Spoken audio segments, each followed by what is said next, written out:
Stalin India fluoro chemicals limited இந்த company பற்றி பார்த்துடலாம். இன்றைக்கி 424 வரைக்கும் ஹை போன இந்த ஸ்டாக்கு இப்போ 200 கீழே ட்ரேட் ஆகிட்டுருக்கு. இவங்க என்ன பண்ணுறாங்க அப்படின்னா ரெஃப்ரிஜரேஷனுக்குள்ள கேஸு, இண்டஸ்ட்ரியல் கேஸஸ் இதெல்லாம் வந்து சேல்ஸ் பண்ணுறாங்க. இவங்களோட ஃபேக்ட்ரி மகாராஷ்டிரா, ராஜஸ்தான், ஹரியானா அந்த இடத்துலலாம் இருக்குது. எதிர்காலத்தில் வந்து ஆந்திர பிரதேசத்தில் ஒரு பிளான்ட் டெவலப் பண்ணுறதுக்குள்ள ஐடியாவும் இவங்ககிட்ட இருக்குது. மகாராஷ்டிராவில் செமிகண்டக்டர் ஸ்பெஷாலிட்டி கேஸுக்கு ஒரு பிளான்ட் வந்து அமைக்க போகிறாங்க.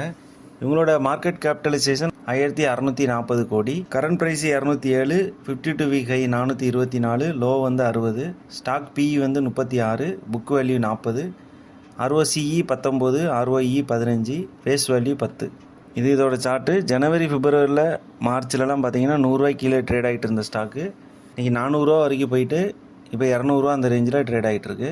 கம்பெனியோட பாசிட்டிவ் வந்து கடன் குறைஞ்சிக்கிட்டே இருக்குது. ஆல்மோஸ்ட் வந்து டெபிட் ஃப்ரீயாக தான் இருக்குது. தொடர்ந்து வந்து ப்ராஃபிட் கொடுத்துட்டு இருந்தால் கூட இவங்க வந்து டிவிடெண்ட் எதுவும் பே அவுட் பண்ணல.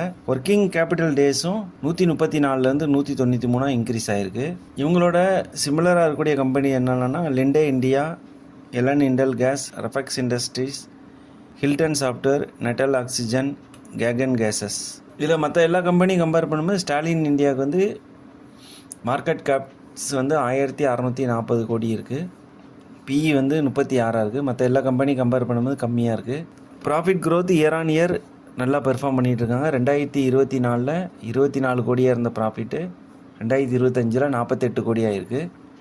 ஷேர் ஹோல்டிங் பேட்டர்ன் பார்த்துடலாம். 2025 மார்ச்சில் வந்து எஃப்ஐஐ 3.3 இருந்து செப்டம்பரில் 0.80 ஆகிருக்கு. டிஏஎஸும் 4.7 0.07 ஆயிடுச்சு. பப்ளிக் வந்து தொடர்ந்து வாங்கிக்கிட்டே இருக்காங்க. 24% இருந்தது, இப்போ 31% இருக்குது. ப்ரொமோட்டர்ஸ் ஹோல்டிங் அதே 68% மெயின்டைன் ஆகிட்டு இருக்கு. ஸ்டாலின் இந்தியா ஃப்ளோரோ கெமிக்கல்ஸுக்கு என்னென்ன ரிஸ்க் இருக்குதுன்னு பார்த்துடலாம். இவங்க நிறைய ப்ராடக்ட் வந்து இம்போர்ட்டட் ரா மெட்டீரியல்ஸ் தான் யூஸ் பண்ணுறாங்க, அதுவும் சைனாவிலேருந்து. இதுக்கு வந்து தடைகள் வந்துச்சுன்னா இதோட பிஸ்னஸ் வந்து பெருசாக பாதிக்கும். நெக்ஸ்ட்டு இதோட எதிர்கால வளர்ச்சி திட்டங்கள் பார்த்திங்கன்னா ஏற்கனவே சொன்ன மாதிரி மகாராஷ்டிராவில், ஆந்திர பிரதேசத்தில் 2 யூனிட் ஸ்டார்ட் பண்ண போகிறாங்க. செமிகண்டக்டர், இந்த ரெஃப்ரிஜரேட்டர் கேஸுக்கு வந்து எதிர்காலத்தில் நல்ல வளர்ச்சி வாய்ப்பு இருக்குது. ஸ்டாலின் இந்தியா ஃப்ளோரோ கெமிக்கல்ஸ் பற்றி போதுமான அளவுக்கு பார்த்துட்டோம். நம்ம மீண்டும் ஒரு கம்பெனி அனாலிசிஸோடு உங்களோட சந்திக்கிறோம். தேங்க்யூ.